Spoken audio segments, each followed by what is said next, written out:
Olá, eu sou a Renata Quadros e esse é o Recontando Casos, canal onde eu trago vocês aqui para a sala da minha casa e reconto um caso daquele jeitinho que a gente gosta, com bastante detalhes e vídeos longos. Que bom que você está aqui para mais um vídeo nessa terça-feira. Que bom que vocês não enjoaram da minha cara ainda, né, gente? Muito obrigada por isso. Se você já tiver enjoado, guarda pra você, pelo amor de Deus, eu não aceito bem críticas, eu fico mal. Se você tá chegando aqui pela primeira vez, eu conto casos criminais às terças-feiras e às vezes rola aí um vídeo extra na terça, na quinta, quando eu consigo. Então eu vou ficar muito feliz que depois que você assistir esse vídeo, se você gostar, venha fazer parte da nossa família e se inscreva aqui no canal. A gente já está aí no meio do ano, né? Já passou, né? Do meio do ano de 2025, gente. É uma loucura, loucura. Eu espero que todo mundo esteja bem aí do outro lado, que tenha tido um dia agradável, ou se ainda tá na correria, tá terminando o dia. Mas o momento agora não é de correria. Não é de resolver pepino, não é de ficar estressado. Quer dizer, às vezes a gente fica estressado com os casos aqui do canal, né? Mas isso tá liberado. Mas a gente tem que ter o feeling de quando é aquele momento que a gente tá precisando ficar off, que a gente precisa desligar e ficar no nosso mundinho, na nossa bolha. E é claro que eu vim falar para vocês de como a gente pode aproveitar esses momentos se vestindo de uma maneira tão deliciosa quanto poder ficar nesses momentos de relax, que é com a Insider. O que vestir, né, quando a gente quer ficar assim de boa em casa, mas ao mesmo tempo você não quer ficar totalmente largada, porque você pode precisar dar uma saidinha ou pegar um delivery na portaria ou na porta de casa. Eu escolho as roupas da Insider, vocês já estão cansados e vocês, assim que me assistem aqui, já sabem sobre essa blusa, que é a minha preferida. E essa cor é maravilhosa, gente. Eu jamais imaginava usar essa cor, assim, tão clara. Eu sempre, assim, tive aversão. Mas é que ela é um outro nível de blusa, né? Então, assim, qualquer cor fica bonito. E não só essa blusa, como outras peças da Insider, elas têm esse estilo. De que você vai usar pra tudo. Pra treinar, pra gravar, fazer uma reunião, pra simplesmente só ficar em casa. Ela não é aquele tipo de roupa que você vai chegar em casa do trabalho pra relaxar e você já vai querer arrancar do corpo, porque você não aguenta mais usar aquela roupa. E aí você vai colocar uma roupa confortável. Não, você já vai estar com uma roupa confortável durante o dia inteiro. E as qualidades da Insider todo mundo já conhece, né? A tecnologia anti-odor, a secagem rápida, tecido antibacteriano, desamassa conforme você vai usando, né? Eu já falei pra vocês que eu não sou uma pessoa que passa roupa, então eu pego a blusa, uso, dá uns minutinhos ali, ela já tá perfeita. E uma dica aqui de uma pessoa que ama viajar, né? E não gosta de fazer mala. As roupas da Insider fazem uma diferença, gente, na mala, porque você usa a mesma peça em várias ocasiões, né? Então você economiza muito espaço na mala, né? Vai sobrar espaço para você trazer o quê? Lembrancinhas da viagem, por exemplo. E tanto numa viagem ou nesses dias que eu tava falando no início, que você quer ficar ali na sua bolha, em casa, elas são perfeitas, porque é uma peça que não vai te irritar, não vai te pinicar, não vai esquentar, não vai te apertar. É quase como um abraço mesmo, um aconchego. Então, se você tá esperando aí para adquirir uma peça da Insider que vai te acompanhar do caos até o descanso merecido em casa, o meu cupom vai te dar 15% de desconto no site da Insider. O cupom é Recontando Casos, ou você pode clicar no link que eu vou deixar na descrição e no comentário fixado, e o desconto vai ser aplicado automaticamente no carrinho na hora de você finalizar a compra. Então aproveita, porque você merece ter uma peça de roupa que vai acompanhar você nesses dias de descanso. E o conforto começa também muito na roupa que a gente tá usando, né, gente? Então não perde essa oportunidade, vai lá usar o meu cupom Recontando Casos, ou clica no link da descrição e do comentário fixado. Eu já estou aqui, super confortável, aconchegada, com a minha wingsuit, então vamos para o caso de hoje. No caso de hoje, nós vamos falar de uma família aparentemente comum, com os seus altos e baixos, os problemas normais de qualquer família, mas com o tempo, uma sequência de tragédias começou a acontecer. Alguns membros dessa família começaram a adoecer, e adoecer muito, até o ponto de perder a vida. E tudo aconteceu de uma forma muito repentina, uma tragédia atrás da outra, sem nenhuma explicação aparente. Algumas pessoas falavam que essa família era muito azarada, outras falavam em karma, maldição, mas, enfim, uma explicação veio. E quando essa explicação veio, o que as pessoas antes achavam que era algo sobrenatural ou até inexplicável, revelou nomes e um sobrenome. Vamos começar então falando sobre a família Stoury. A família era composta por Diane e Mark Stoury, os pais. Eles moravam em Springfield, no Missouri, e eles tinham 4 filhos. O mais velho, o Sean, e as filhas Sarah, Rachel e a mais novinha, a Brianna. A Diane, ela nasceu em 5 de abril de 1962 e ela cresceu ali em Springfield mesmo, em uma casa onde a religião era levada muito a sério. Seus pais eram extremamente conservadores e a igreja fazia parte ali da rotina da família. Ela foi descrita como sendo uma menina mais quietinha, mais na dela, reservada, porém sempre muito decidida. A Diane, ela sabia já desde muito jovem o que ela queria para a vida dela, que era cuidar dos outros. Então, quando ela pôde ir para a faculdade, ela foi para a faculdade de enfermagem, onde ela finalmente conseguiria tornar esse sonho realidade, né? Ser enfermeira e cuidar dos outros. Além da vocação para a saúde, outra coisa que fazia muito parte da vida da Diane era a música. Desde muito pequenininha, na verdade, nas fontes fala de 3 anos, ela já tocava piano.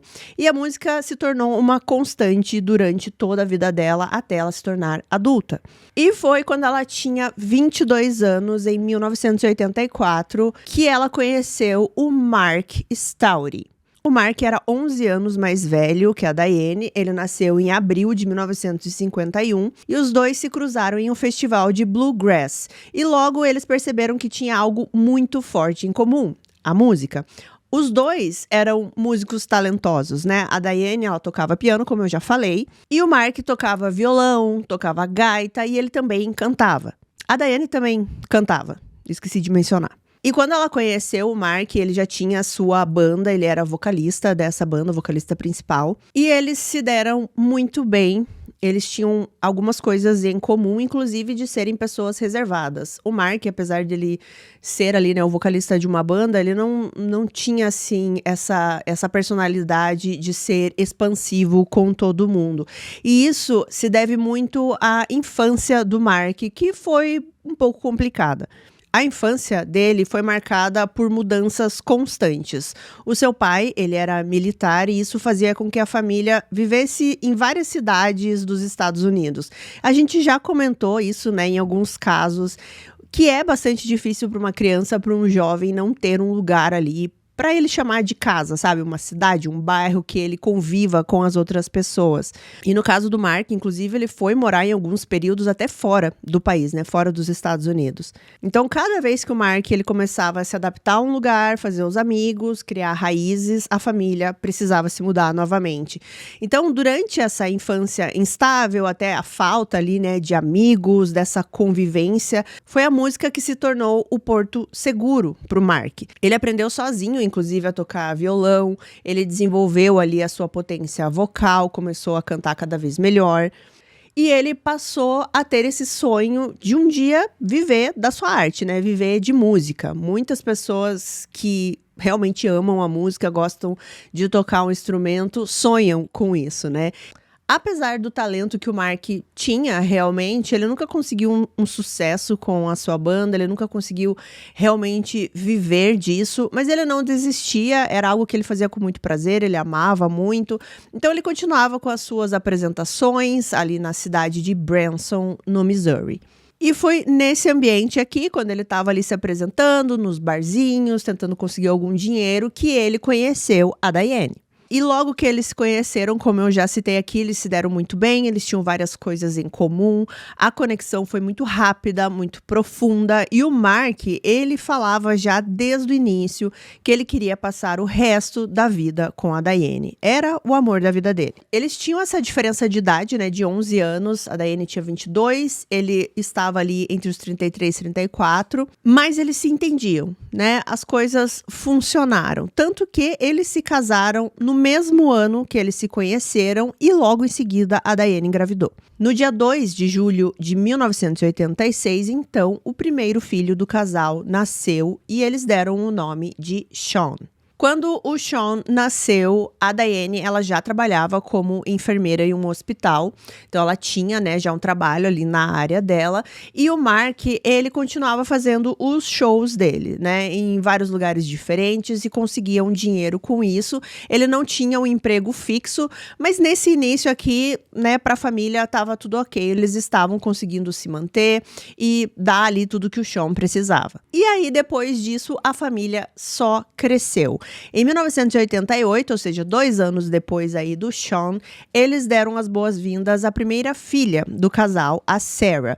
E em novembro de 1990, de novo, 2 anos depois, a família cresceu novamente com a chegada da segunda filha, a Rachel. Ao longo desses anos, a Diane, ela sempre voltava a trabalhar no hospital assim que ela ganhava o bebê, né? Ficava um tempo em casa, depois ela já voltava a trabalhar.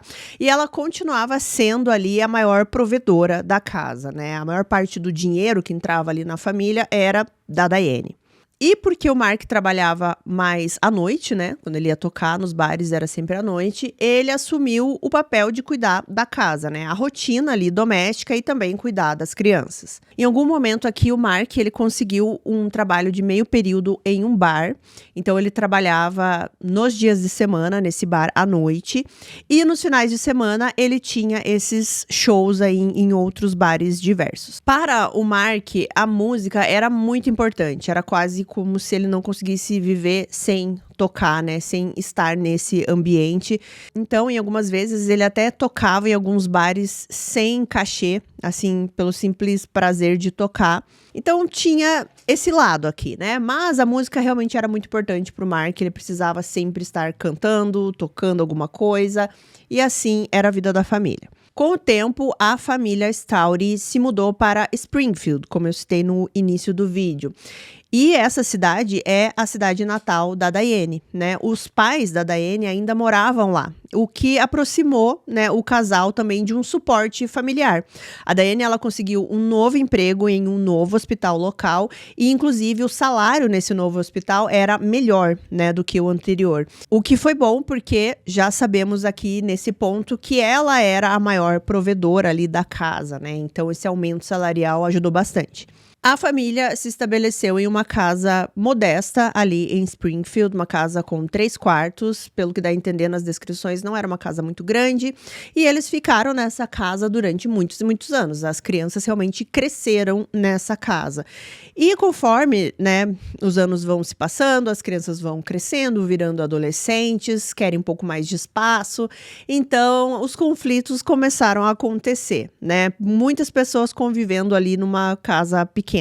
E outras dificuldades apareceram para a família, além ali da dificuldade de convivência. O Sean, o filho mais velho, ele foi diagnosticado com autismo, o que exigia ainda mais atenção, né? Mais cuidados diários. E o Sean, ele sempre foi descrito como um menino muito interessado em leitura, muito inteligente, ele participava de várias oficinas, várias atividades, mas ele nunca conseguia um emprego, então ele também não tinha uma renda própria. E isso foi se estendendo conforme o Sean foi crescendo e virando adulto, né? Ali com 25, 26 anos, ele ainda não tinha conseguido encontrar um trabalho, ele não tinha uma renda, né? Um dinheiro que fosse dele, ou também para ajudar ali a família. A Sarah, a filha mais velha, depois do Sean, ela se formou em filologia francesa e ela tinha o sonho de trabalhar como tradutora. Só que, no entanto, ali na cidade de Springfield, não havia muita oportunidade para ela nessa área. E ela acabou ficando desempregada também, né? Embora ela estivesse sempre atrás de um emprego, né? Sempre tentando disputando uma vaga nessa área. Só que, de novo, era algo muito restrito. A próxima filha aqui na sequência, a Rachel, ela parecia estar trilhando um caminho de bastante sucesso, assim, bastante próspero. Ela era meio que o destaque, assim, da casa ali, da família, né? Ela herdou dos pais o amor pela música e, além disso, ela também tinha um grande talento pro desenho e outras artes visuais. Ela também se destacava como uma aluna muito brilhante, notas sempre altas e um desempenho exemplar. E a Diane, obviamente, ela sentia muito orgulho da filha. Ela fazia questão de mostrar isso para todo mundo, né? Ela usava rede social, né? Ela usava o Facebook e ela sempre estava postando sobre a Rachel, sobre as conquistas da Rachel.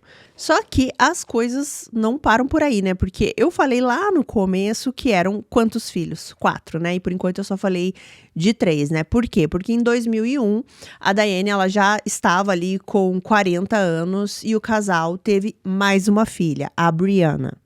Nesse período, após o nascimento da Brianna, a Diane, ela mudou novamente de emprego. Ela passou a trabalhar na área de seguros de saúde. Ela ainda atuava ali no setor de saúde, né? Mas era aquele trabalho mais burocrático, né? Longe dos corredores ali do hospital, longe de atender as pessoas como ela sempre tinha feito. A casa continuava a mesma que eu falei para vocês, né? Uma casa pequena, com 3 quartos, e agora eram 4 filhos, né? E mais o casal. E era uma casa que, por mais que eles tentassem manter organizada, manter limpa, ela nunca parava dessa forma, assim. Então, tinha muita coisa entulhada, muita coisa bagunçada. Às vezes, existia esse estresse porque eles não conseguiam nem andar direito no corredor, porque estava sempre bagunçado, sempre cheio de coisa. E a Diane, ela chegou a descrever a casa como pura desorganização.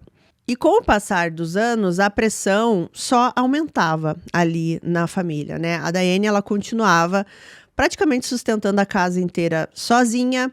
Ela enfrentava também outros desafios agora com a filha mais novinha, a Brianna. A Brianna, quando ela já estava na 4ª série, ela começou a apresentar dificuldades de aprendizagem. E fora tudo que ela já estava lidando, que eu falei pra vocês, né? A outra filha, a Sarah, ela continuava desempregada e nesse ponto ela tinha já acumulado várias dívidas da época que ela estava na faculdade, porque ela não tinha conseguido pagar e também não estava entrando dinheiro. E o Mark, ele continuava também na sua rotina ali de músico, né? Tentando fazer algum dinheiro, trabalhando num bar. E tem um amigo do Mark que tocava na mesma banda que ele, era um dos amigos mais próximos do Mark. Ele fala que mesmo com todos esses problemas que estavam tendo dentro da casa, ele sempre falava da família de uma forma muito carinhosa.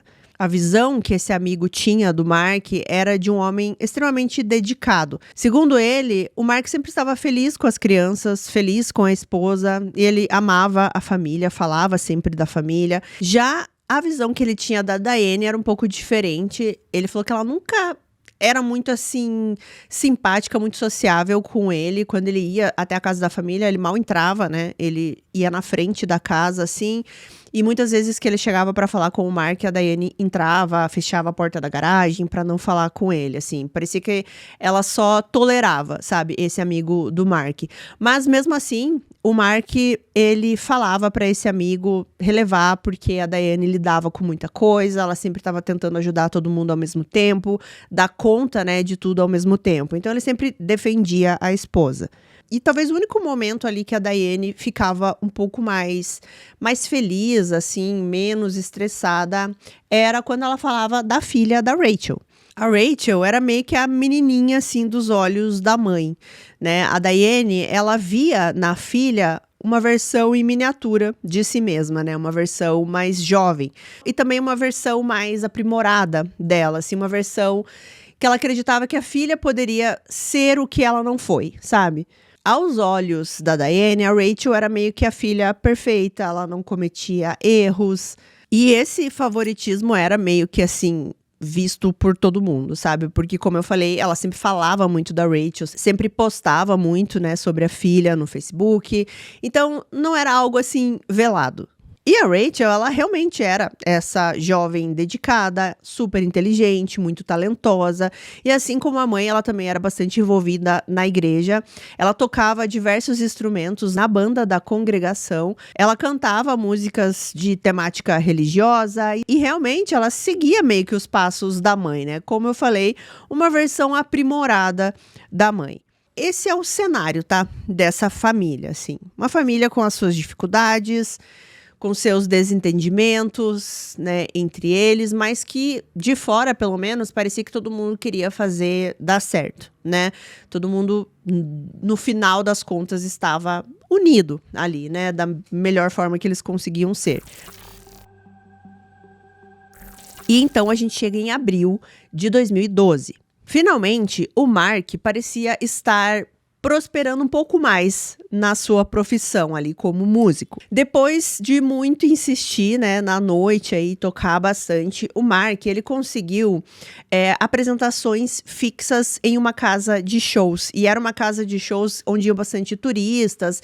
E eles recebiam, por exemplo, pessoas que iam fazer cover do Elvis, da Aretha Franklin. E o Mark, ele fazia parte da banda. Ou seja, a banda era sempre a mesma em todas as apresentações. E era essas apresentações fixas, várias apresentações. Aí mudava ali o cantor, quem estava se apresentando. E ele estava muito feliz com isso, assim. Era a primeira vez que a banda dele tinha conseguido algo um pouco maior, sabe? E estavam recebendo por isso. Então, ele estava bem feliz. E a gente está falando aqui da primeira semana de abril. Nessa primeira semana de abril, estavam acontecendo alguns ensaios, né, dessas apresentações. E o parceiro ali de banda, que tocava a bateria na banda do Mark, ele percebeu que o Mark estava um pouco estranho. Durante um desses ensaios, o Mark, ele estava diferente, assim, ele não estava no seu normal.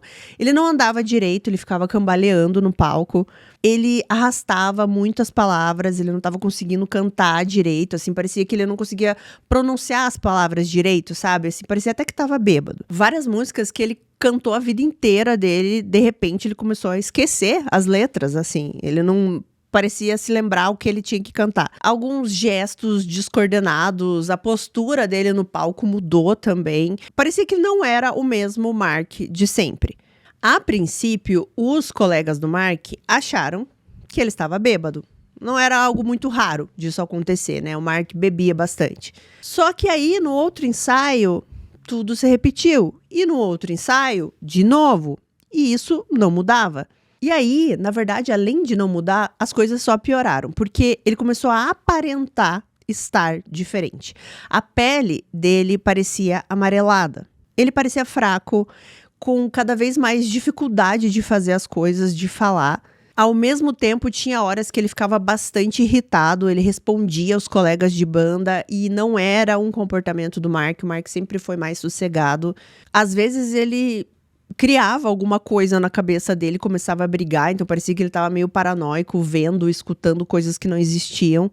E o mais louco disso tudo é que a Diane também percebeu essas mudanças, esse comportamento estranho, mas ela disse que mesmo ela falando pro marido que ele tinha que ir no médico, ele se recusou. Ele falou que ele não queria ir no médico, que isso ia passar e que estava tudo bem.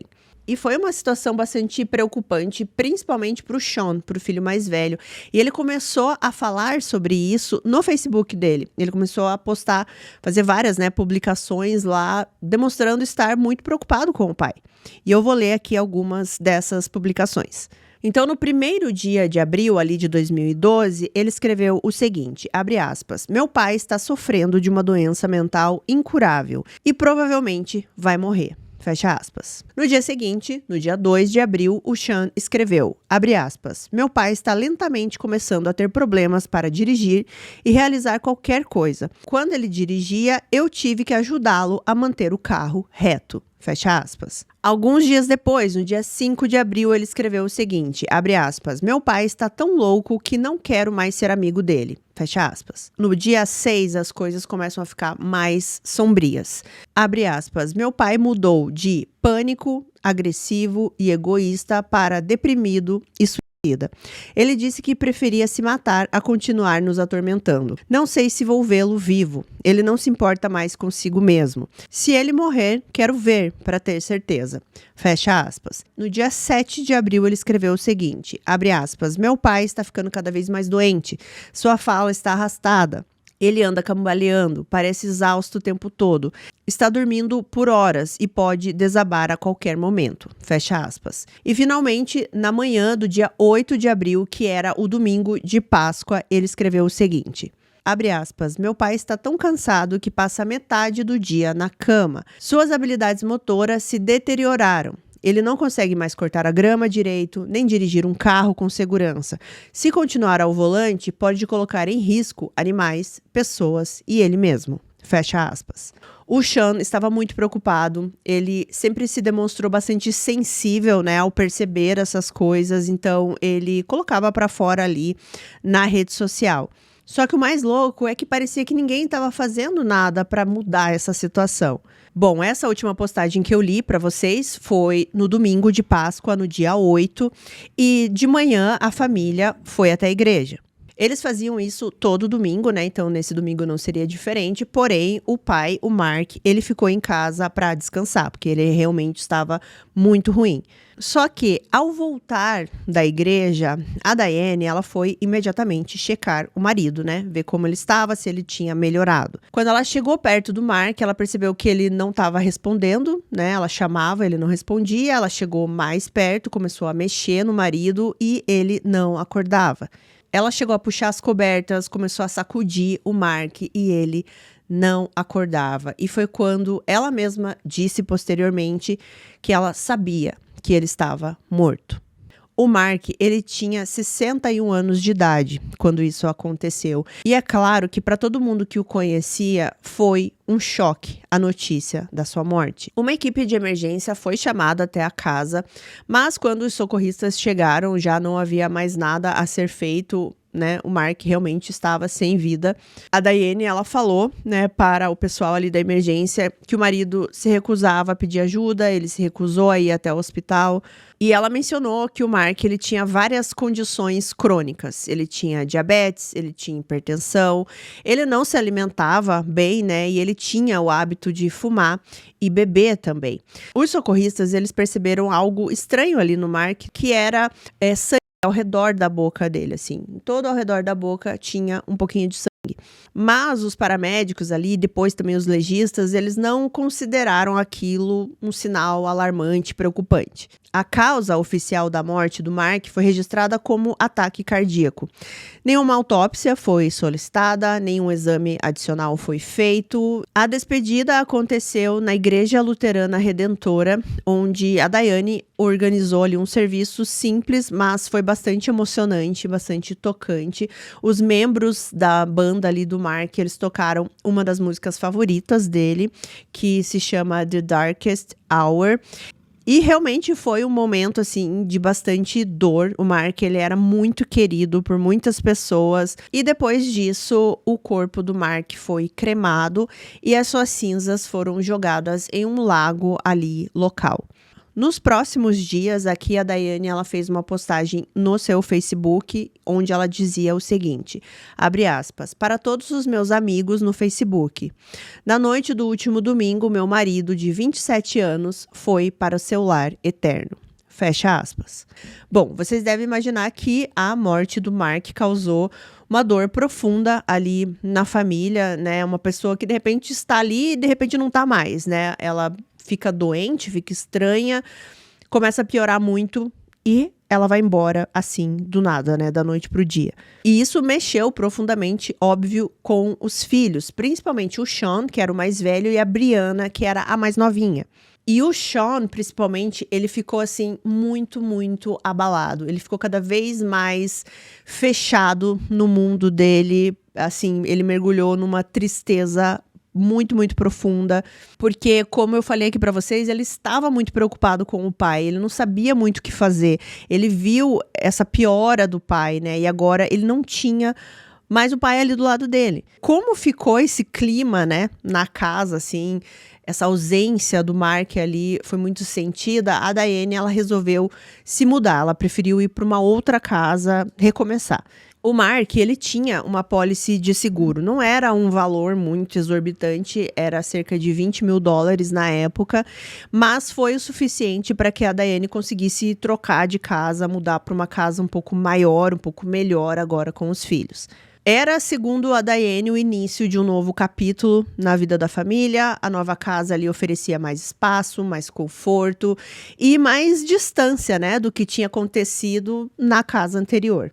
Nessa nova vizinhança, é dito que a família Staury, ela não convivia muito com os vizinhos, assim, ela não era uma família muito sociável, eles ficavam mais reservados. Algumas pessoas sabiam, né, o que tinha acontecido com eles, que eles tinham perdido ali o pai da família e tudo mais, então muito era atribuído a isso, né, eles estão passando por esse período de adaptação, deve ser difícil, então, assim, eles quase não eram vistos, sabe, na vizinhança.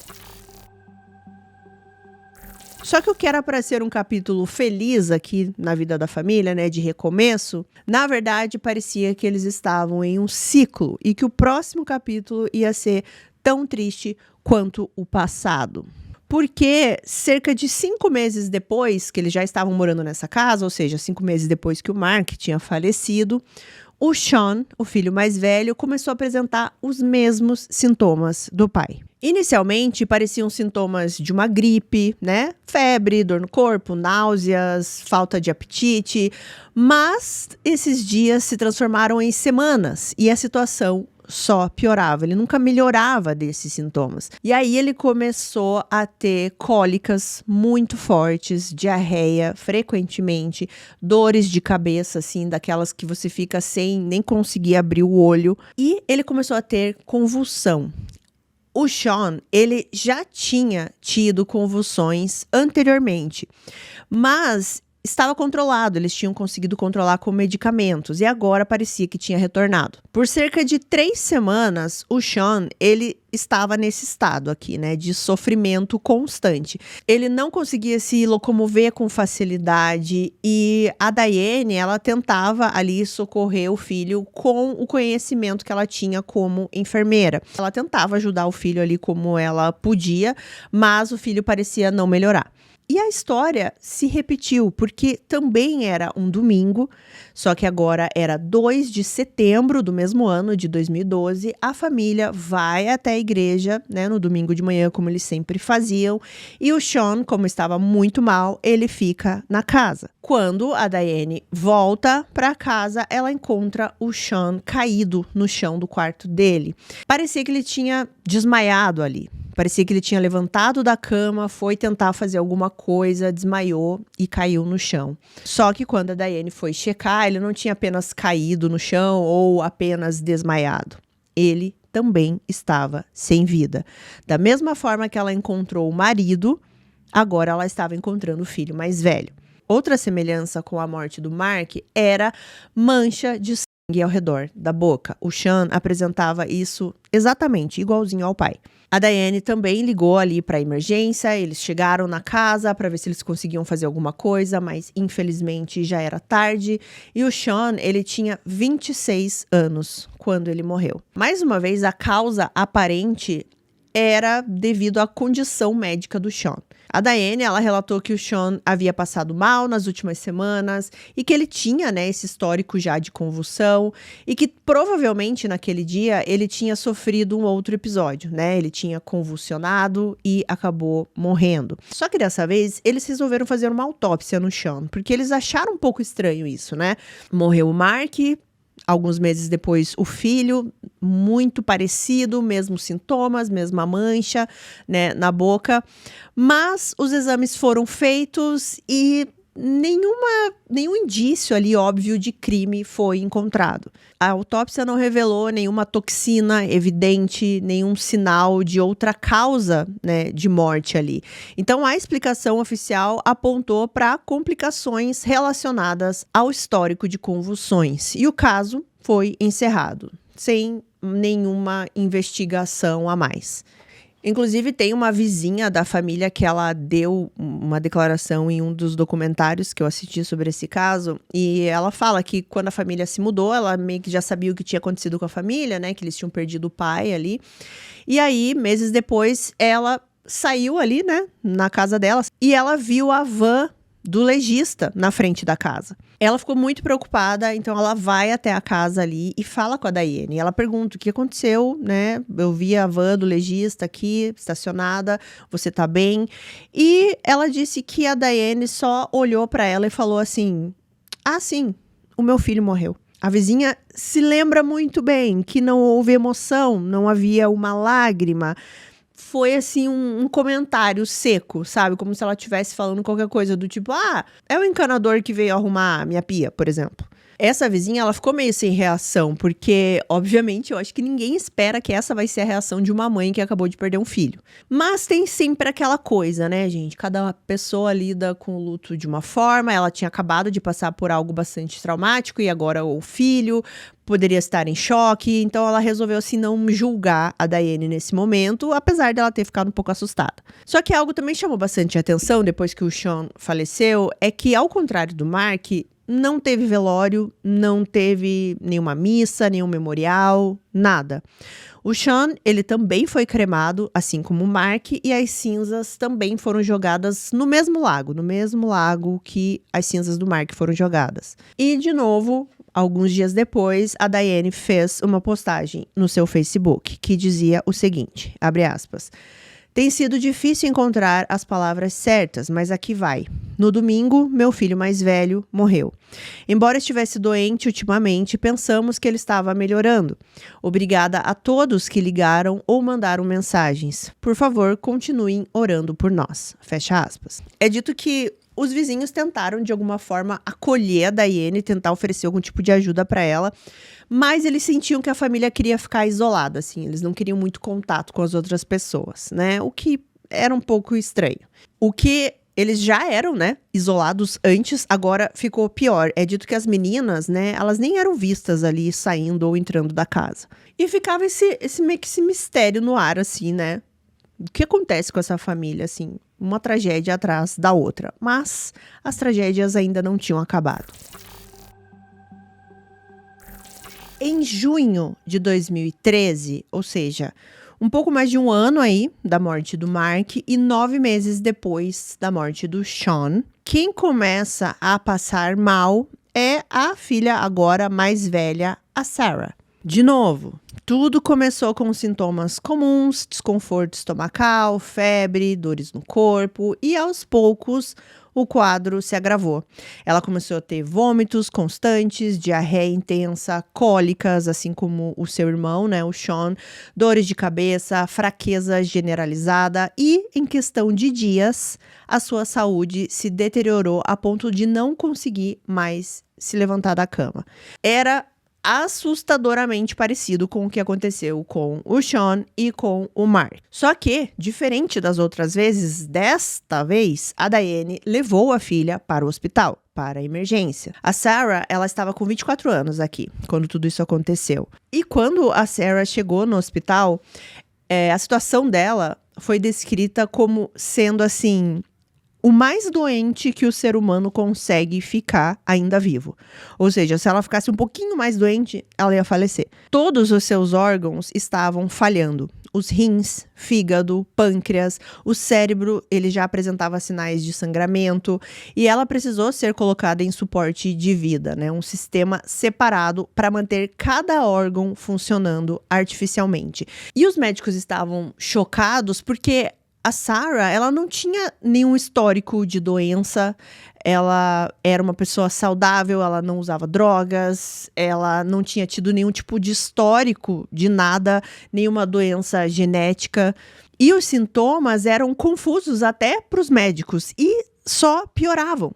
Eles não conseguiam entender o que estava causando tudo aquilo na Sarah, né? Eles não conseguiam chegar num diagnóstico. Então, eles não conseguiam tratar também, né? Porque se você não sabe o que está causando aquilo, como que você vai tratar? Enquanto a Sarah estava lá recebendo todo o atendimento necessário, os médicos ficaram ali em cima do caso dela o tempo inteiro, a Diane, ela estava pedindo ajuda pelo Facebook. ela escreveu o seguinte, abre aspas, minha filha Sarah está em estado crítico na UTI esta noite. Peço orações. Fecha aspas. Muitas pessoas começaram a comentar nesse post, amigos, membros da igreja, vizinhos, colegas da Sarah.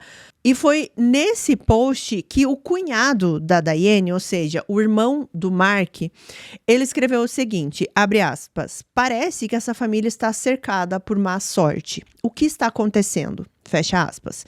E era o que as pessoas queriam saber. Gente, era o terceiro membro da família que estava nessa situação. A diferença nesse caso é que a Sarah conseguiu ser atendida e existia uma pequena chance de ela sobreviver. Então, as pessoas ficavam comentando, né? Será uma maldição? Será um karma? Algumas pessoas começaram a cogitar uma doença genética. Algumas pessoas achavam que eles tinham sido expostos a algum tipo de ambiente, alguma coisa na alimentação. E existiam também aquelas pessoas que começavam a desconfiar de algo mais sombrio.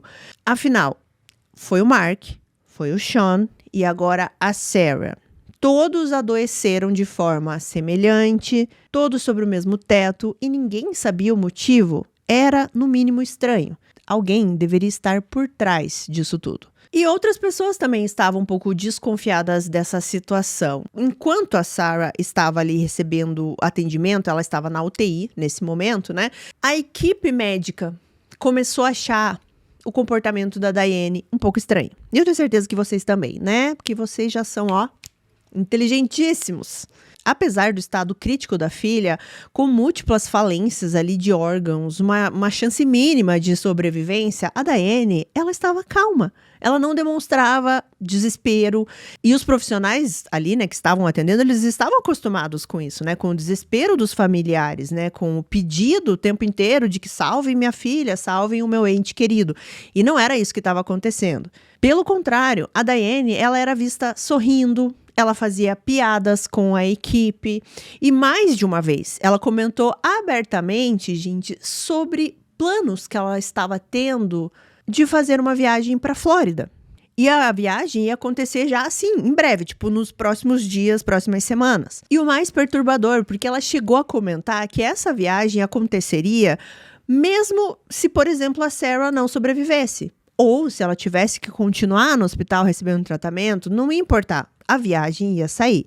Algumas enfermeiras, elas pensaram o que eu já comentei aqui, né? Bom, talvez ela esteja, sei lá, em choque, talvez seja um trauma muito grande, ela não quer lidar com isso, então ela tá tentando, assim, desassociar de alguma maneira, aquela coisa, assim, da negação, né? Tipo, não vou lidar que eu vou perder aqui mais um ente querido, não quero lidar com isso, então eu vou falar de uma viagem. Só que o comportamento da Diane, gente, assim, só piorava. Não tinha como ajudar a Diane nesse momento, achar que ela estava tendo algum tipo de trauma, enfim.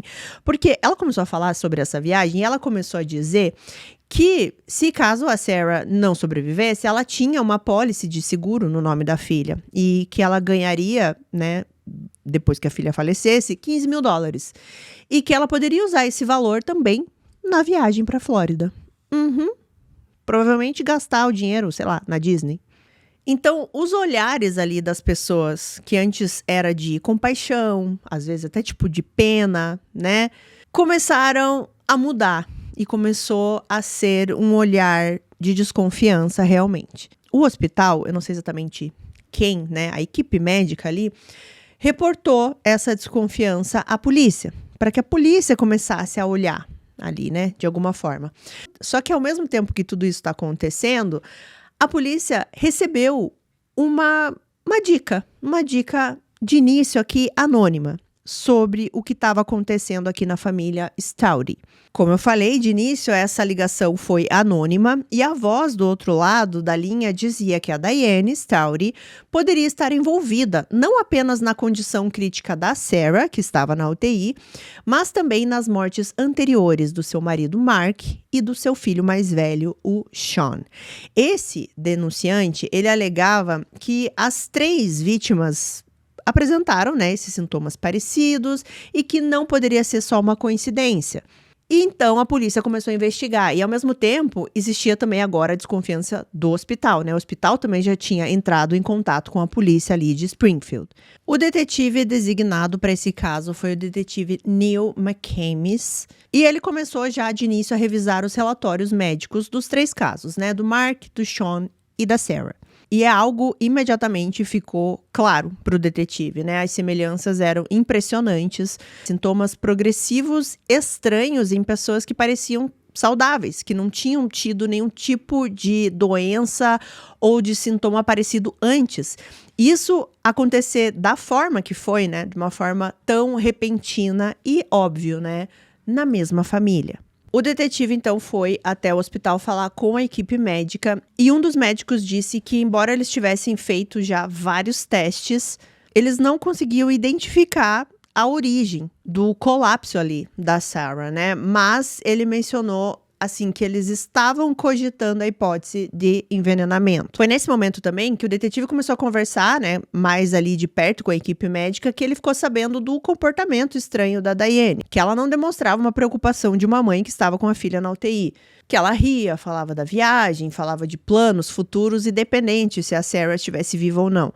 E lembra da ligação, né, que eu falei pra vocês, a ligação anônima? Pois bem, gente, quem ligou para falar que estava desconfiado foi o próprio pastor ali da congregação. O nome dele é Jeff Sipe. Ele falou que foi movido pela própria consciência. Ele sentiu que ele precisava agir. Algo dentro dele dizia que havia um lobo escondido entre as ovelhas. E esse pressentimento não deixava o pastor em paz. Ele sabia, no fundo, que havia algo muito errado, que as atitudes da Diane após as mortes o incomodavam profundamente. E aquelas dúvidas, né, começaram a se tornar insuportáveis para ele. Ele ficava pensando nisso o tempo inteiro. Em suas próprias palavras, ele disse que não conseguia mais carregar aquele sentimento. Era hora de fazer o que tinha que ser feito. E então, foi quando ele pegou o telefone e ligou para a polícia. E assim, pelo que eu entendi, esse pastor ele foi chamado também para falar diretamente com a polícia, tá? Então eu não sei exatamente se foi a polícia que descobriu quem fez a ligação anônima ou se ele mesmo resolveu assumir, né, e falar com a polícia. Mas ele deu esses detalhes, né, da desconfiança dele, né, do comportamento da Diane na igreja e tudo mais, que ele achava que não era condizente com o que ela estava passando. Bom, e nesse ponto aqui, o detetive queria ouvir a própria Diane, né? Ele queria ver o que ela tinha para falar, e ele queria falar dessas desconfianças, ele queria saber sobre a história da vida dela, como ela passou por todas essas tragédias. Ele queria que ela falasse. Então, a Diane foi chamada para prestar um depoimento e ela foi voluntariamente e sem hesitar, ela compareceu à delegacia. A entrevista começou ali com um tom leve, né, quase que informal. Os detetives, eles começaram a conversar sobre a igreja que ela frequentava, sobre a rotina dela, sobre a família. E a Diane, ela parecia bastante tranquila, ela estava cooperando, respondendo tudo certinho, sem sinais aí de nervosismo. Mas aí, alguns minutos depois, as coisas começaram a ficar estranhas, porque foi quando os detetives começaram a perguntar sobre a Sarah, sobre a condição que ela estava, que era muito grave. E a Diane começou a falar de uma forma, assim, como se nada tivesse acontecendo. Como eu já falei aqui pra vocês, despreocupada. Inclusive, ela até fala, né, que ela estava com todos os órgãos falhando, que ela já estava com hemorragia cerebral, e ela até solta uma risadinha, assim, porque ela fala assim, ela está tão doente quanto ela poderia estar ainda viva. E ela solta uma risada depois disso. Gente, quem tem esse tipo de reação? Ela tá falando da filha que está à beira da morte e ela tá sorrindo, ela tá brincando. E quando o detetive começou a perguntar, então, do marido dela, ela foi bem direta também e falou, meu marido morreu ano passado. Ele tinha muitos problemas médicos, fígado, diabetes e ele não parava de fumar. Depois, ela é questionada sobre o seu filho e é muito curioso a resposta que ela dá. Porque o detetive pergunta, você também tem um filho, não tem? E ela diz assim, não. E aí ela já corrige e fala assim, não tenho mais. Ele morreu durante uma convulsão. né? Quando ela foi questionada sobre o casamento, por exemplo, ela começou a falar que não era um casamento bom. Ela chamou o Mark de caloteiro e insinuou que havia agressões verbais e até físicas da parte dele. Ela disse que ele jogava coisas nela, nos filhos, e ela também contou que ele bebia e fumava maconha e que não contribuía em nada para a casa, e ela não aguentava essa convivência com o Mark. Só que quando ela tá contando isso, é sempre num tom, assim, muito calmo, sabe? Assim, eles até falam nas fontes um tom blasé, né? A pessoa não tem reação nenhuma, ela tá contando como se estivesse contando qualquer outra coisa sem emoção. E aí, quando ela começa a falar, né, do casamento, ela começa a falar todas essas coisas do Mark, os detetives, eles mudam um pouco a abordagem aqui do interrogatório, né? Eles começam a ser mais empáticos com ela, sabe? Começar a dizer assim, a gente entende como é difícil conviver com uma pessoa assim, como é difícil carregar o fardo da família nas costas, e que às vezes você pode, né, chegar num limite e fazer coisas que você não queria fazer, e que eles entendiam ela, né, que é difícil realmente. Então eles partem para essa abordagem. E chega numa hora que ela começa meio que parece que desabafar, assim, sabe, com os policiais, e ela começa a dizer assim, eu poderia ter feito diferente, eu poderia, por exemplo, ter chamado socorro para Sarah antes. Talvez eu tenha demorado demais, foi o que ela disse. E aí, ela começou a meio que, como é que eu vou dizer assim pra vocês? Tentar explicar sem ninguém ainda ter perguntado nada, sabe? Então ela começou a falar do Sean de novo, e ela começou a dizer que o filho andava muito deprimido, que ele tinha pensamentos suicidas, que talvez ele pudesse ter tomado alguma coisa e ela não viu. E aí, chega no momento que o detetive fala que muito provavelmente exames seriam feitos novamente da amostra coletada do Sean lá quando teve uma autópsia. Porque aconteceu o seguinte, né? Vocês lembram que quando o Sean faleceu, eles fizeram uma autópsia nele, né? E logo depois disso, o corpo foi cremado. Só que essa amostra ali que eles pegaram para fazer a autópsia, ela estava preservada. E eles poderiam fazer um exame novo nessa amostra, né? Ou exames diferentes também. E eles falam isso para a Diane. E ela começa a ficar um pouco preocupada. Aquele tom blasé, aquele tom assim mais calmo, muda um pouco. E de novo, ela começa a tentar explicar uma coisa ainda sem ninguém ter questionado exatamente aquilo. Então ela volta a falar que o Mark, ele tinha muitos amigos estranhos, que ele deveria estar envolvido com drogas. Ela também fala que o Sean estava pesquisando na internet como tirar a própria vida. E ela começa a dizer que a Sarah estava cheia de dívidas, estava com muitos problemas e que ela falava constantemente em sumir. Era, assim, uma enxurrada de justificativas, tudo para meio que tirar o foco dela, né? Ela estava percebendo que as coisas estavam ficando feias para ela, né? As paredes ali estavam fechando cada vez mais. E aí, gente, do nada, ela larga uma frase assim: bom, eu sei que eles estavam bebendo anticongelante. Vamos lá, o que é o anticongelante? O anticongelante, gente, é um líquido especial que vai misturado na água do radiador do carro ou outros veículos e máquinas. E ele serve para evitar que a água congele quando está muito frio, evitar que a água ferva quando está muito quente e proteger o motor ali contra ferrugem e corrosão. Com essa definição, né, de um produto que você usa no carro, é muito estranho que a Diane fala assim: bom, eu sabia que eles estavam bebendo anticongelante. Como que você vai saber que alguém está bebendo isso e você não vai fazer nada? Você vai achar isso super normal. E os detetives, eles tiveram essa mesma reação que eu tive aqui, né? Ninguém em sã consciência bebe o anticongelante. É uma substância altamente tóxica. É uma substância que tem a sua função, mas que para o ser humano ela é mortal. E quais são os sintomas, né, que uma pessoa vai passar se por acaso ela beber o anticongelante? Sintomas progressivos, né, começam ali com uma náusea, uma dor de cabeça, um vômito, depois a pessoa vai perdendo os sentidos, começa a ter uma fala arrastada e, assim, mais posteriormente ainda, a falência dos órgãos. Ou seja, basicamente os sintomas que o Sean e o Mark tiveram e agora os que a Sarah estava tendo. A Daiane tentou explicar essa frase dela, né? Eu sabia que eles estavam bebendo anticongelante. Ela tentou dizer que ela não sabia o que fazer, que ela estava cansada já da rotina ali da família, da casa, e mesmo sabendo que eles estavam bebendo o anticongelante, ela não fez nada. É claro que essa história não faz sentido nenhum, né? E o detetive percebeu isso. E foi nessa hora que o detetive fala a seguinte frase para Daiane: Daiane, você sabia que eles estavam bebendo anticongelante porque era você que estava dando anticongelante para eles. E foi aí que a história realmente começou a ser contada da forma que ela aconteceu. A Daiane começou a falar tudo. A Daiane, ela confessou que ela havia envenenado o marido, o filho e agora, por último, a filha, a Sarah.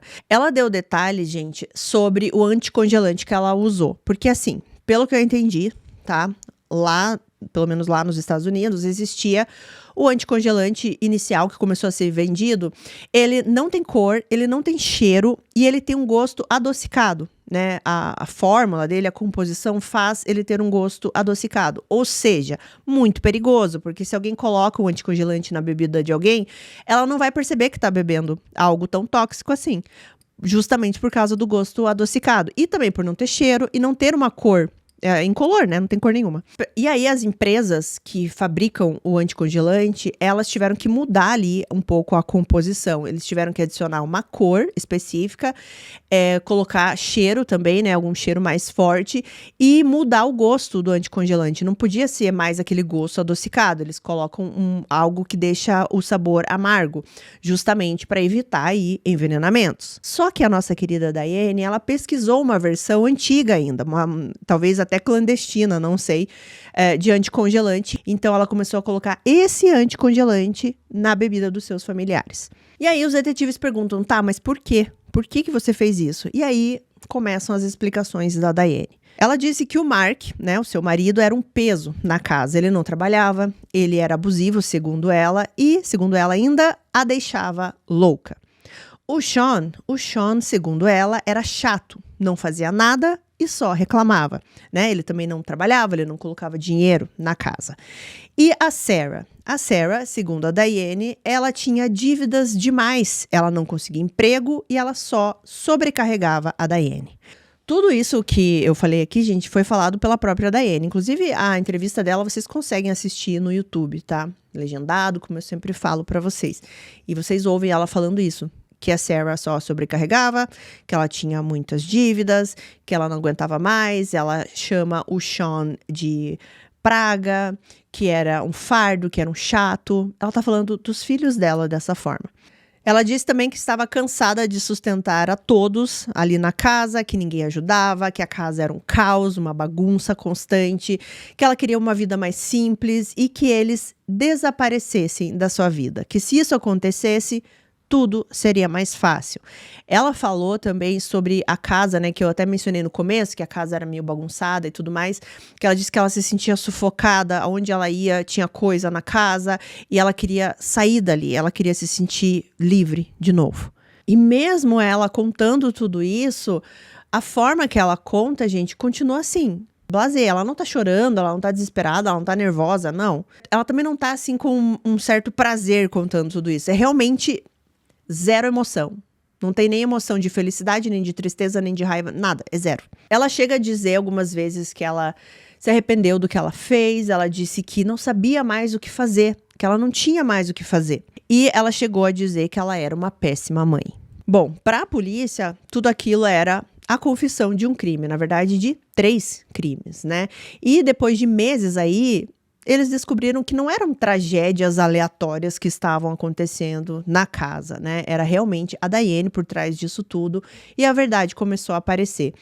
A polícia, ela não perdeu tempo, né? Assim que a Daiane confessou, eles foram direto para a casa dela para buscar provas. E na garagem, gente, eles nem precisaram procurar muito, porque na garagem tinha uma estante assim, uma bancada, eu acho que era, com o anticongelante, o frasco ali, né, do anticongelante, e do lado um packzinho de Coca-Cola, né, das garrafinhas pequenas de Coca-Cola. A gente já vai falar sobre a Coca-Cola. Eles puderam confirmar que o anticongelante que ela estava usando realmente era aquele que não tem cor, não tem cheiro e tem um gosto adocicado. Bom, a Daiane, ela envenenava usando as bebidas favoritas ali, né. No caso do marido, eram algumas bebidas alcoólicas, então ele nem percebia, né, ele não percebia acho que nem o gosto adocicado do anticongelante. E no caso do Sean, foi a Coca-Cola, né, era a bebida preferida dele. Então ela colocava o anticongelante nas garrafinhas. Ela colocava quantidades pequenas inicialmente e ela ia oferecendo dia após dias até que os sintomas começassem a aparecer. Então ela não fazia assim, tipo, tudo de uma vez. Ela realmente queria que parecesse uma doença misteriosa, né, que os sintomas começam até levar à morte. Bom, para a polícia ficou bastante clara aqui a motivação da Daiane, não que essa motivação fosse correta, né? Mas para a polícia, a motivação da Daiane era que ela vivia aí há anos acumulando frustrações dentro da casa dela.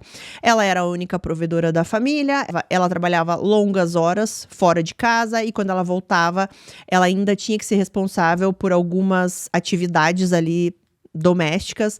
O Mark, o marido, era visto por ela como esse cara preguiçoso, desleixado, inútil, que não trazia o dinheiro para casa. Segundo ela, ele não ajudava com as tarefas, com os filhos e, obviamente, não trazia dinheiro, né? Não contribuía financeiramente. Segundo a Daiane, a dedicação do Mark era apenas para a música, né? E nunca trouxe nenhum retorno real.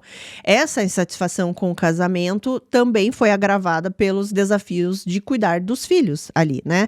Ela afirmava que a Sarah tinha acessos de raiva, tinha uma ansiedade extrema. O Sean, que era diagnosticado com autismo, ele apresentava dificuldades sociais, era dependente mesmo já tendo 26 anos, também não trabalhava. Ela falou também sobre a Brianna, a mais novinha, que enfrentava dificuldades de aprendizagem, como eu já falei para vocês. E para Daiane, todos eram um peso. Ela chegou a descrever o Sean, como eu falei para vocês, gente, como pior do que uma praga. E no meio de tudo isso aqui, a Daiane, ela começou a cultivar esse ressentimento contra a família, toda a família, basicamente. E começou a desenvolver esses pensamentos, né, sombrios que nenhuma mãe deve ter, né, a de tirar a vida dos filhos, porque para ela eles eram fardos. Ela não queria mais lidar com eles. E aqui, gente, foi uma coisa que eu pensei enquanto eu estava escrevendo o roteiro, né? A gente tem que pensar num detalhe aqui. A Daiane, ela era enfermeira, né? Vocês se lembram. Ela trabalhou por muitos anos, inclusive, na UTI de um hospital. Então, ela estava acostumada a lidar com pacientes em situações críticas. Se tinha alguém que saberia identificar ali os sinais de uma emergência, esse alguém era a Daiane. Ela sabia quando alguém ia precisar de uma ajuda maior, quando tinha que levar alguém para um hospital, ela sabia os sintomas, tudo. E mesmo assim, ela viu o marido e 2 filhos passando por tudo isso e não fez nada. Por que eu digo isso? Porque ela tinha um entendimento maior da dor que eles estavam sentindo, né? De tudo que eles estavam passando nesses dias que eles estavam piorando, justamente por causa do conhecimento dela. E mesmo assim, ela se calou. Ela assistiu o marido definhar e ela justificava que era isso que ele queria, que ele não queria ir no médico. Ela ignorou os sinais graves do filho também, né? E na verdade, tudo que ela fazia ali pro filho, ela dizia que ele precisava se hidratar. E o que ela dava para ele se hidratar, gente? Ela dava Coca-Cola com o anticongelante. Ela enfiava uma coca atrás da outra. Ela falava que era isso que ele precisa, só se hidratar e descansar. E também depois, né, gente, o comportamento dela depois de tudo isso com uma frieza absurda. E outra coisa também que eu quero pontuar é sobre apólices de seguro, né? Porque eu falei pra vocês que ela recebeu uma apólice de seguros quando o Mark faleceu, no valor de $20 mil.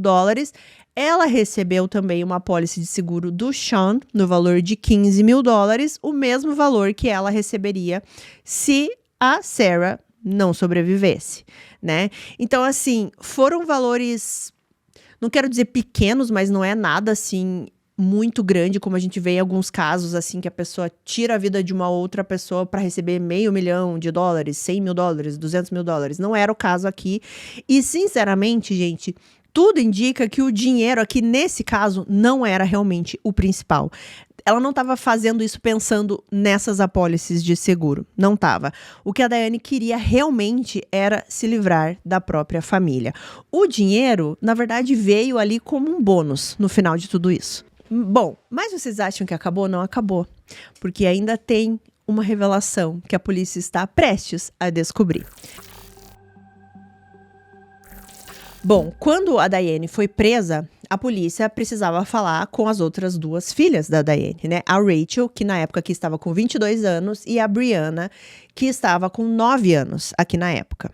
E só uma explicação aqui, gente, vocês viram que eu não mostrei nenhuma foto da Brianna, né? Ela sempre tá com o rosto desfocado, e isso é porque em todos os casos, os vídeos, né, que eu assisti sobre esse caso, documentários também, eles não mostram a foto da Brianna.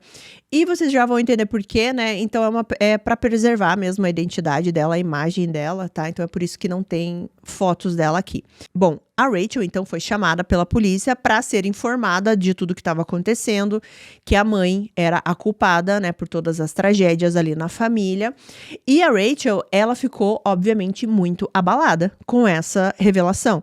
Ela não conseguia acreditar no que ela estava ouvindo, que todo aquele sofrimento que ela passou dentro de casa, né, perdendo o pai, perdendo o irmão, que foi tudo muito doloroso, agora ela estava sabendo que a culpada por trás disso tudo era a própria mãe. E ela começou a demonstrar também uma preocupação, um medo, ela até meio que chora falando disso, sobre ser a próxima vítima. Ela acreditava que, de repente, se a polícia não tivesse interceptado aqui nesse momento, a próxima seria ela, e depois a Brianna.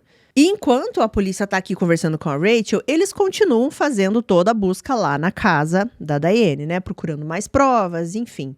E lá, gente, eles encontram um diário roxo. Esse diário, ele estava, assim, numa prateleira lá da casa. A polícia ficou intrigada, né, com esse diário, começou ali a olhar e eles perceberam que esse diário era da Rachel. E um dia específico que a Rachel escreveu chamou a atenção aqui da polícia. Ela escreveu no mês de junho de 2011. Só para vocês não se perderem nas datas, em junho de 2011 estava tudo normal na casa. Ninguém tinha falecido, ninguém apareceu com sintomas estranhos, porque a primeira morte ali aconteceu em abril de 2012, né? Então, assim, é quase um ano antes. E o que estava escrito nessa entrada aqui desse diário da Rachel? Eu vou ler exatamente o que estava escrito. Abre aspas. É triste perceber que meu pai irá falecer nos próximos 2 meses. Meu irmão partirá logo depois. Vai ser difícil se acostumar com as mudanças, mas tudo vai dar certo. Fecha aspas. Sim, gente.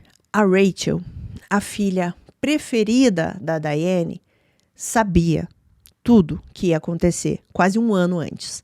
Bom, quando a polícia começa a ler esse diário, eles perceberam isso que eu acabei de falar aqui pra vocês, né? Eles vão confrontar a Rachel, né, sobre o que estava escrito ali naquele diário. Existe até gravação desse momento, né? O detetive, ele mostra o diário pra Rachel, pergunta se ela reconhece o diário, ela diz que sim, que era o diário dela, que ela escrevia sempre. E aí ele abre exatamente nessa página onde ela falava exatamente isso que eu acabei de ler pra vocês.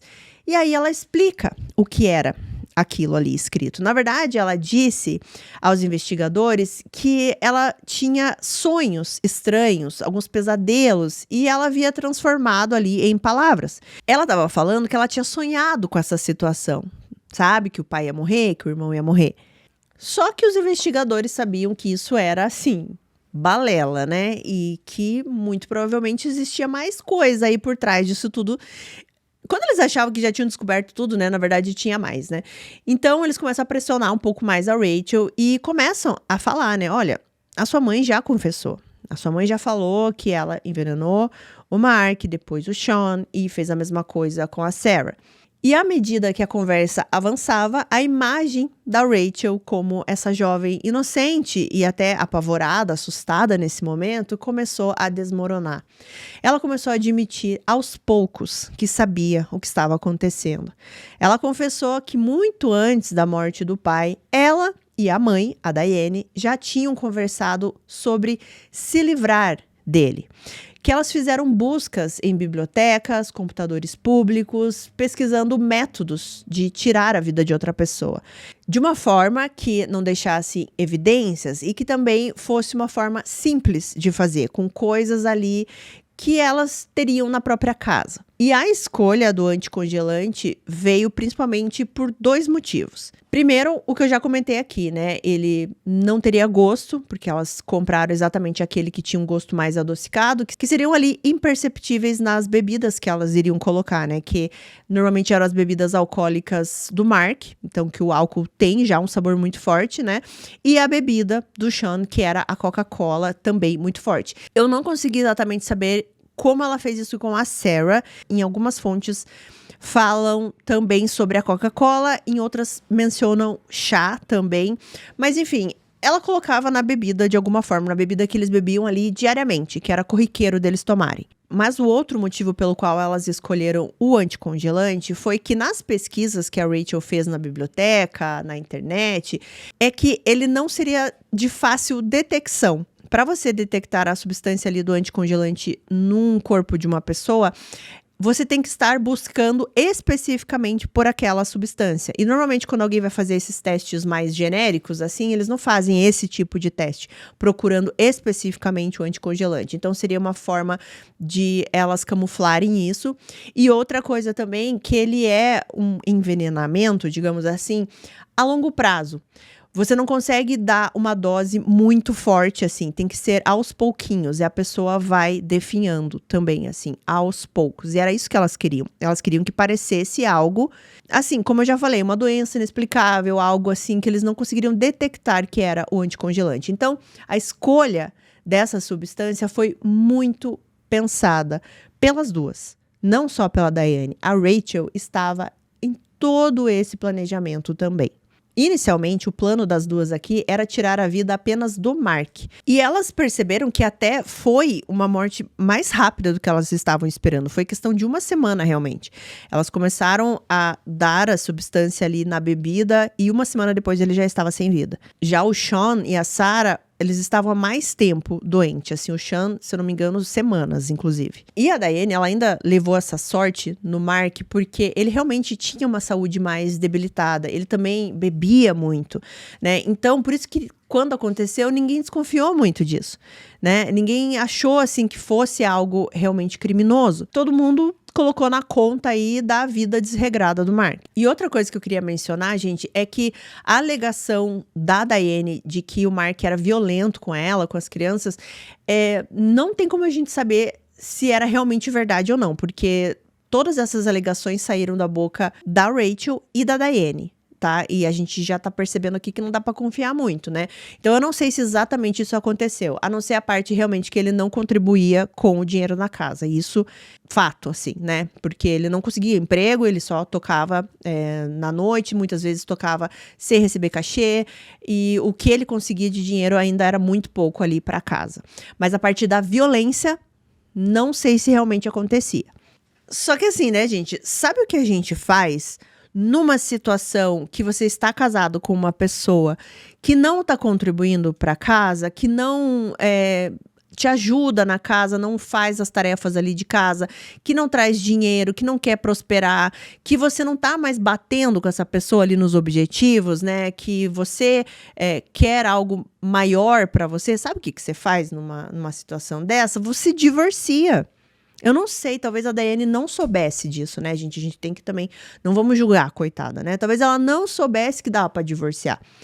Mas o que a gente pensa é que, tendo o divórcio como uma solução aqui, a solução nunca é você tirar a vida do seu parceiro, porque ele não tá trazendo dinheiro suficiente pra casa.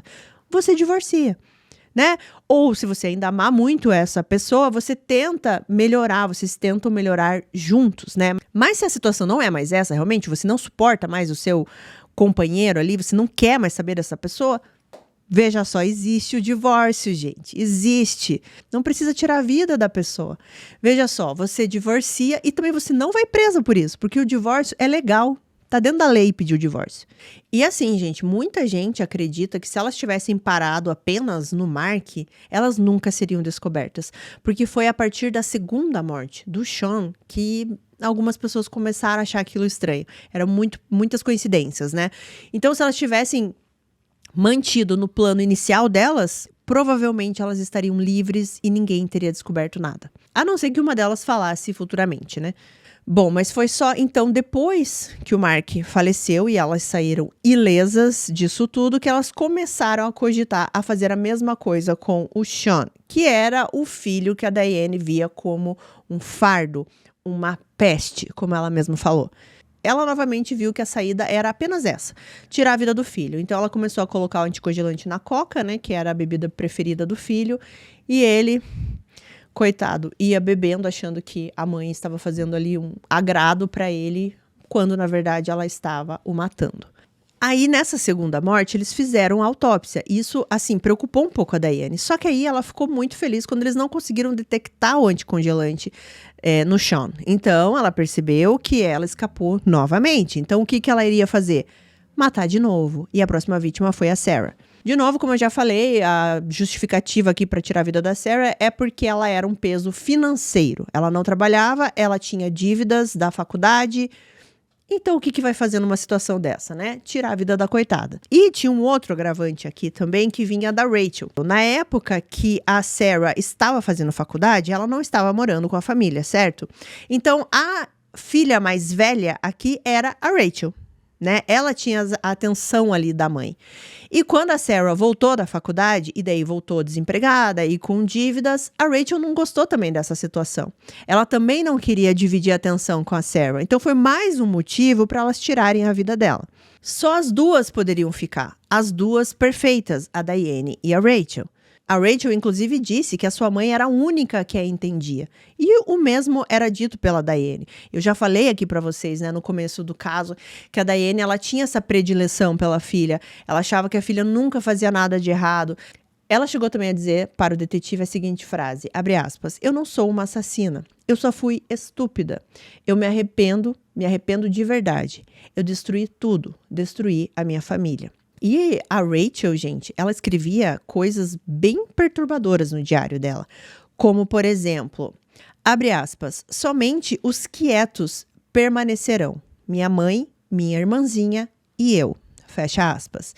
Em outra frase, ela diz o seguinte, abre aspas, era uma vez, éramos 6, agora somos 3. Agora, tinha uma pergunta aqui no ar, que os detetives fizeram para Rachel. Por que vocês levaram a Sarah para o hospital? Por que vocês fizeram diferente dessa vez? Já que das outras 2 vezes, elas simplesmente deixaram, né, o Mark e o Sean morrer dentro de casa. Seria isso um tipo de arrependimento? Elas, na última hora ali, tentaram realmente salvar a Sarah? Não, gente, isso está longe de ser um arrependimento. E a frase que a Rachel disse ao detetive para responder essa pergunta foi a seguinte, abre aspas, as casas ficam nojentas depois que alguém morre nelas. Eu tive muitos pesadelos. Fecha aspas. E por que ela está falando isso? Porque o Mark, ele faleceu em uma casa e logo depois eles se mudaram, né? Vocês se lembram que a Diane mudou com todos os filhos para uma outra casa. Então, a Rachel não teve esse problema, né, da casa ficar nojenta e ela ter pesadelos. Só que aí, quando o Sean faleceu, elas continuaram morando na mesma casa. E aí foi quando ela percebeu, né, que ela não queria ficar na casa onde uma pessoa tinha acabado de falecer. E é por isso que ela disse que a casa ficava nojenta, que ela tinha pesadelos, que ela ficava lembrando daquela imagem da pessoa sem vida ali dentro da casa, né? Porque elas não se mudaram depois. Elas não queriam que isso acontecesse novamente com a Sarah. Então, gente, elas esperaram até o último momento para levar a Sarah até o hospital, porque elas acreditavam que a Sarah morreria no hospital e não dentro de casa. E talvez um dos momentos mais perturbadores aqui do interrogatório com a Rachel foi quando ela disse que a Brianna, de apenas 9 anos, muito provavelmente seria a próxima. E aí os detetives perguntam, tá, mas e aí qual seria o motivo para você tirar a vida de uma menina de 9 anos? O que ela fez, né? Qual é a explicação na cabeça da Diane, né? Que faria a filha merecer isso. E na verdade era simplesmente porque a Diane já não tinha forças para criar uma criança tão novinha e a Rachel também não iria cuidar da irmãzinha. A Rachel, na verdade, ela disse assim, eu não consigo cuidar nem de mim mesma, quem dirá da minha irmãzinha mais nova. Então, gente, muito provavelmente a Brianna, de 9 anos, teria o mesmo destino. A Rachel, ela se mostrava fria, exatamente como a mãe, a mesma forma de falar, só que eu achei assim a Rachel até um pouco mais debochada do que a Diane. E como eu falei pra vocês, que a Diane mesmo achava que a Rachel era uma versão aprimorada dela, era exatamente isso que os detetives estavam vendo, né? Quase que um espelho realmente da Diane, uma filha que foi totalmente devota à mãe, inclusive nesse plano doentio. E teve um post também da Rachel no Facebook. Eu não sei exatamente se ela escreveu isso depois que o Mark faleceu ou depois que o Sean faleceu, mas foi uma dessas situações. E ela dizia nesse post que ela nunca tinha visto a mãe dela tão relaxada assim. Bom, as duas, a Rachel e a Diane, elas foram presas e acusadas de assassinato. E a notícia, obviamente, né, chocou a todo mundo que conhecia a família. E lembra daquele amigo que eu citei no começo do vídeo? Era um amigo do Mark, que fazia parte da banda e tudo mais. Ele ficou muito em choque quando ele soube. E ele começou a repassar algumas coisas na cabeça dele, assim. Que na época não pareciam estranhas, né? Mas depois ele começou a repensar. E ele se lembra que em uma das pouquíssimas vezes que ele entrou na casa, ele entrou na parte da garagem. E ele viu o anticongelante na garagem. E ele se lembra das vezes, assim, que ele questionava um pouco o comportamento da Diane, que ele achava que ela era meio fria, né? E o Mark sempre defendia a esposa, né? Ele falava muito bem da família. E ele ficou muito chateado de não conseguir ajudar o amigo mais, assim, de poder tirar o amigo dessa situação. Bom, mas vamos falar então da Sarah. Contra todas as expectativas médicas, a Sarah sobreviveu. Ela chegou ao hospital a tempo de receber atendimento, mesmo que isso não fosse o desejo da Rachel e da Diane. Ela ficou em um tratamento intensivo, os médicos não saíam ali do lado dela e 24 horas depois que ela chegou no hospital, o corpo dela começou a reagir. Só que foi um alívio com um custo bastante alto. O envenenamento causou sérios danos nos órgãos da Sarah e no cérebro também. Quando ela acordou, ela estava completamente paralisada, ela teve que reaprender a andar, reaprender a falar, e todo esse processo de recuperação levaria anos. A Sarah, ela foi transferida para uma casa de repouso depois de tudo isso, e ela passou a viver sob os cuidados de um tutor nomeado pelo Estado. E quando ela teve um pouco de consciência para entender o que tinha acontecido com ela, foi um outro choque, né? O primeiro choque de entender como estava a situação dela naquele momento, que ela ia ter que passar por toda essa recuperação, né? E o segundo choque de saber que a causadora disso tudo foi a própria mãe, junto com a própria irmã. A Sarah, ela tinha perdido o pai, né, em 2012. 5 meses depois, encontrou o corpo do próprio irmão dentro da casa. E agora, ela também descobria que tudo aquilo, toda a dor que ela sentiu, a devastação ali daquela família, e também, né, o que aconteceu com ela, não era uma tragédia, não era uma maldição nem nada do tipo. Era uma trama cuidadosamente arquitetada dentro da própria casa dela, pelas suas costas. Alguns anos depois, a Sarah, ela conseguiu dar o seu primeiro depoimento público sobre tudo isso.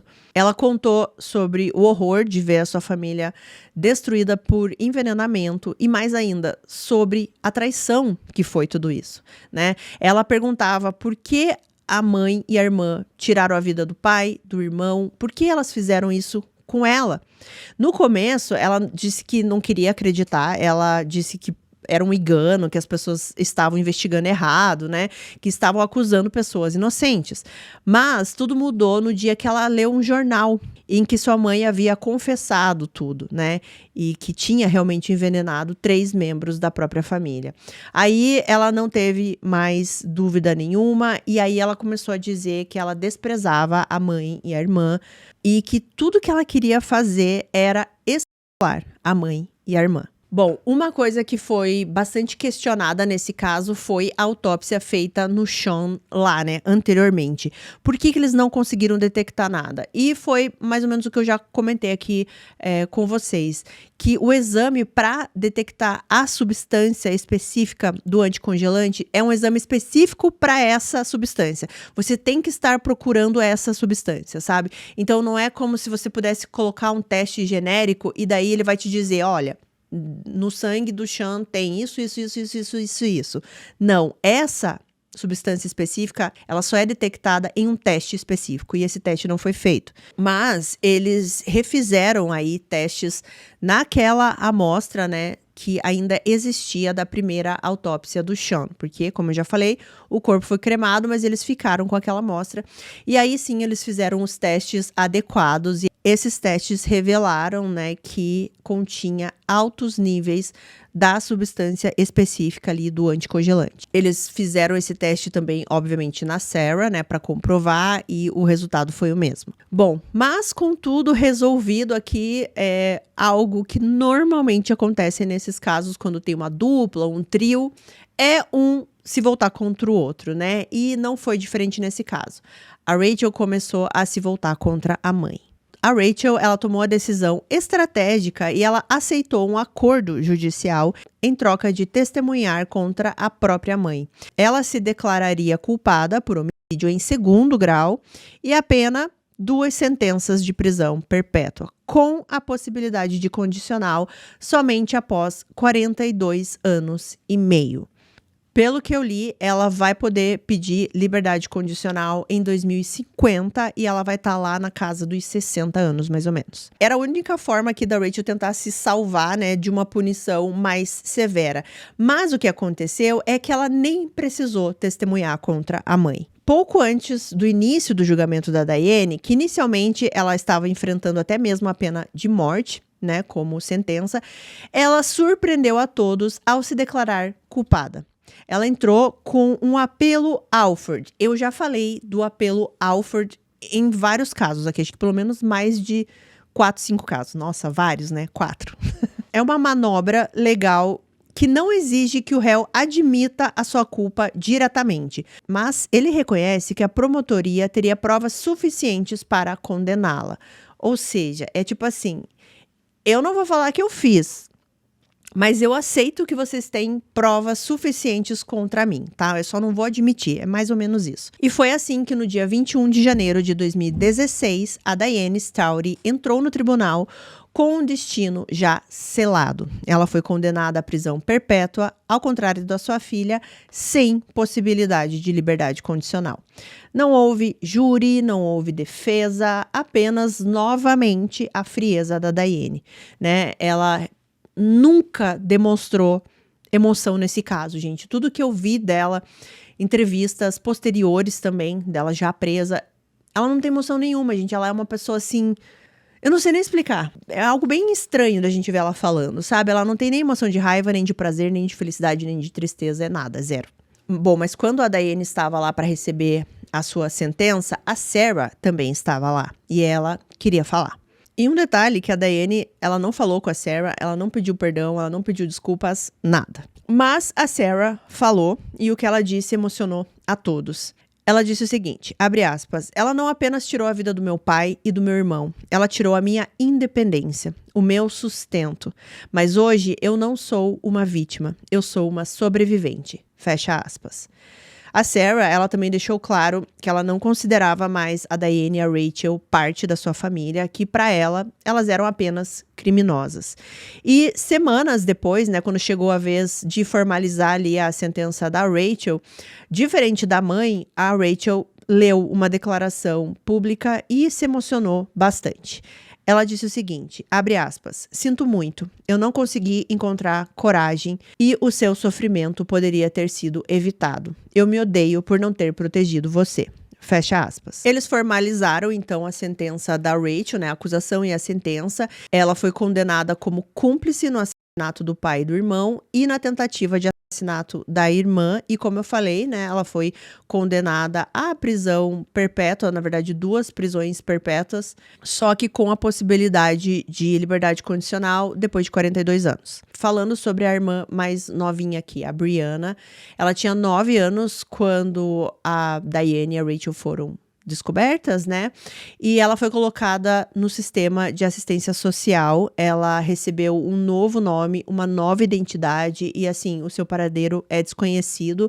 E eu sempre falo que eu acho que é sempre a melhor coisa quando pessoas são afetadas por um crime dessa forma, elas têm o direito de serem desassociadas desse crime, né? E de ter uma vida completamente nova. Ela não teve culpa de nada que aconteceu. Na verdade, ela foi uma outra vítima aqui.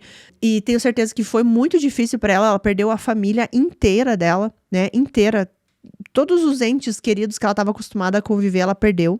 Então, eu espero que ela tenha hoje em dia uma vida melhor, uma vida boa, com pessoas que a amem, e assim, que continue no anonimato, continue vivendo a vida dela e seja feliz. Falando de novo sobre a Sarah, né? Quando aconteceu tudo, que ela falou a primeira vez, quando ela falou no tribunal também, ela tinha bastante raiva, né? Óbvio, né? Da mãe e da irmã. Então, ela falou várias coisas. Mas depois de alguns anos, ela disse que ela escolheu perdoar.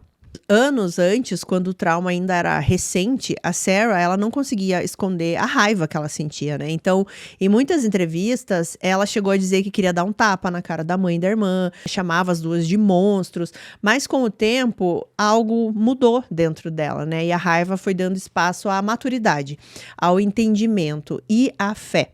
A Sarah, ela explicou que o perdão não veio de repente, não foi fácil e que ele foi surgindo com o passar dos anos, num processo bem longo e também bastante doloroso. A frase da Sarah foi o seguinte, abre aspas, eu sou cristã e eu acredito que o perdão é o único caminho, fecha aspas. Hoje, mesmo ciente, né, de tudo que aconteceu com ela, ela sente um certo alívio. Ela fala que não dá pra mudar o que aconteceu, mas que ela pode escolher não carregar mais esse peso. Ela disse que ela perdoou a mãe e a irmã, mas que ela não esqueceu. Ela apenas recusa-se a ser eternamente definida pela tragédia que ela sofreu. E no fim, isso talvez seja, assim, a maior vitória da Sarah, né? E ela tenta seguir o caminho dela, assim, sorrindo e lembrando do pai, do irmão, né, e da irmãzinha pequenininha. Eu vi num documentário ela falando, né, então ela olha para fotos dela pequenininha com o pai, e ela relembra várias fotos do pai ali na música, né, cantando, tocando instrumentos, o irmão também, e ela fala que ela não quer esquecer esses momentos, né, ela vai sempre relembrar desses momentos com o pai, com o irmão, esses momentos felizes em família. Ela não fala sobre esses momentos com a mãe e com a irmã, né? Ela fala mais sobre o pai e o irmão, e eu imagino que seja exatamente isso que ela quer lembrar, né? A parte boa da família. A imagem que ela tem do pai, assim, foi a imagem que muitas pessoas tiveram do Mark enquanto ele estava vivo, né? Que era um homem gentil, atencioso, ele era muito apaixonado pelos filhos, pela família, né? Acima de tudo, pela música também, é claro. E ele era presença constante ali, né? Sempre na noite, sempre alegrando as pessoas. Os seus companheiros de banda eram também grandes amigos dele, né? E disseram que o talento dele era um alívio em meio às dificuldades que ele enfrentava no dia a dia. E os companheiros de banda do Mark, eles falaram que eles continuam tocando as músicas preferidas dele e sempre lembrando do ser humano, né, e do músico que ele era. A Sarah, ela lembra muito também do Sean, do seu irmão, que sempre foi um jovem generoso, bastante curioso também, inteligente. Ele era muito interessado por arquitetura, mecânica, por várias culturas do mundo inteiro, mas especialmente da Suécia, por algum motivo. Toda a família, né, gente, vai ter os seus conflitos, suas dificuldades, suas dores. Ninguém escolhe a família que nasce, né? Não tem como a gente fazer isso. E nem sempre os laços de sangue são ali sinônimo de afeto, de compreensão ou de harmonia, ou de uma família de novela, de comercial de margarina. Não. Mas existe, assim, uma divisão bem clara aqui, né, do que separa um cansaço emocional ali que você tá vivendo dentro da sua casa, na sua família, para um ato de tamanha crueldade que foi esse que a Diane e a Rachel tomaram aqui. Como eu já falei, se tá difícil conviver ali com a tua família, existem outros caminhos para resolver isso. Você pode se distanciar de familiares, você pode tentar sair da casa, você pode tentar viver a sua vida. Há formas de você se proteger e proteger os outros também, né? Para que você não fique nesse clima terrível. Eu sei, gente, que cada pessoa vai ter a sua história, a sua dificuldade. Eu sei também que não é fácil você simplesmente, eu vou sair da minha casa porque eu não aguento mais a minha família. Mas assim, eu digo, existem caminhos. Né? Existem distanciamentos que podem ser colocados, limites, qualquer coisa, sem destruir o outro, sem tirar a vida de outra pessoa. A Daiane, ela era enfermeira, uma mulher que mais do que ninguém naquela casa sabia reconhecer os sinais de sofrimento físico, de emergência, do limite ali da vida e da morte. E ainda assim, ela escolheu assistir a sua família definhar, sem mover um dedo, gente. Isso para mim é praticamente assim, você vê uma pessoa sendo torturada. Qual o direito, assim, de uma mãe que olha para os filhos e fala: vocês não vão mais viver? É meio que aquela coisa, eu te dei a vida, então eu posso tirar. E simplesmente porque os filhos não estavam correspondendo às expectativas que ela colocou neles, né? Que todo pai coloca nos filhos, que é o filho conseguir um emprego, conseguir dinheiro, conseguir sair de casa, conseguir casar, conseguir ser feliz. Nem sempre isso vai acontecer. Então, você, como mãe e como pai, vai se achar no direito de tirar a vida deles? Não me parece certo.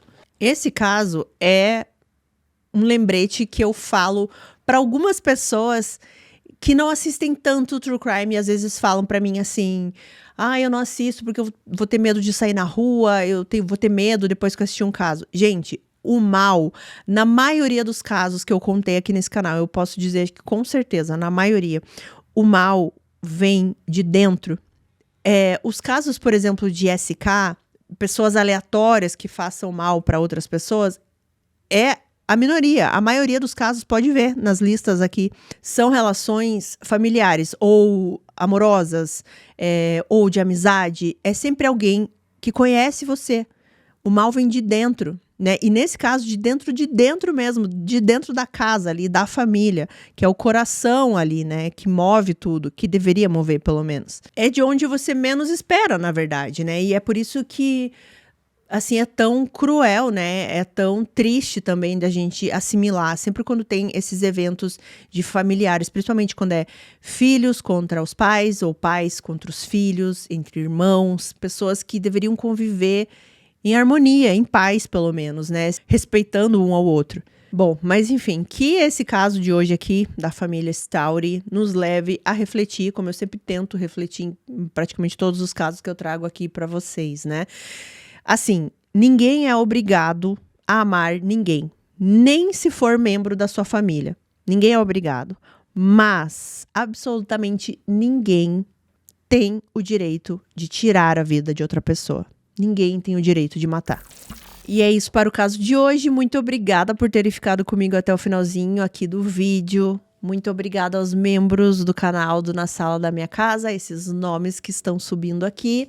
Muito obrigada, Aninha Ito, Ana Paula dos Santos, Gabriela Rocha, Beatriz Sader, a Márcia Yates, Claudimeri Rossi, Cláudia de Luca e a Vanessa Jacob, membros, patrocinadores do canal. Muito obrigada, meninas. Um beijo no coração de todo mundo que chegou até essa parte aqui do vídeo, gente. Eu espero que todo mundo esteja bem aí do outro lado. Uma ótima semana para todo mundo. E a gente se vê em um próximo caso aqui no canal. E se você tá aqui pela primeira vez e chegou até esse momento, se inscreva aqui no canal, vem fazer parte da família e aproveita aqui para assistir mais algum outro vídeo do canal, maratona aí, indica para outras pessoas. O nosso canal tá crescendo aí aos pouquinhos, estamos quase chegando a 115 mil. Eu tô bem feliz, tá? E é assim que eu gosto, gente, que as pessoas vêm chegando aqui no meu canal e fazem parte da nossa família porque elas querem ficar aqui, entendeu? É esse. Então eu gosto assim. Me vou, tá? A gente se vê em um próximo vídeo. Se cuidem, por favor. Adoro vocês. Um beijo.